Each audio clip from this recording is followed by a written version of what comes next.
আমাদের ধারাপাড়া মন্দিরতলা শীতলা পূজা হয়েছে। আমাদের শীতলা কালী মনসা তিনটে পূজা হয়েছে। এই পূজা তিনটে ঠাকুর এই দেখুন।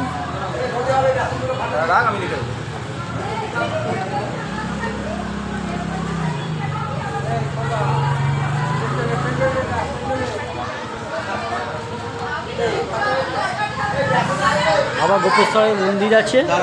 বাবা গোপেশ্বরের মন্দিরে বাবা গোপেশ্বর আছে।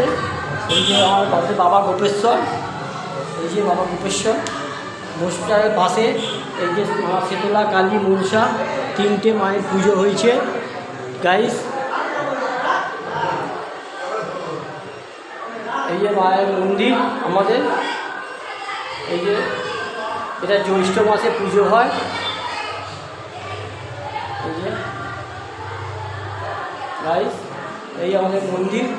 এই যে বাবা মাতার ঠ্যান আছে, বাবা মাতা, এই যে বাবা ভোলে বাবা। গাইস শীতলা কালী মনসা পুজো জ্যৈষ্ঠ মাসে শনিবারে হয়।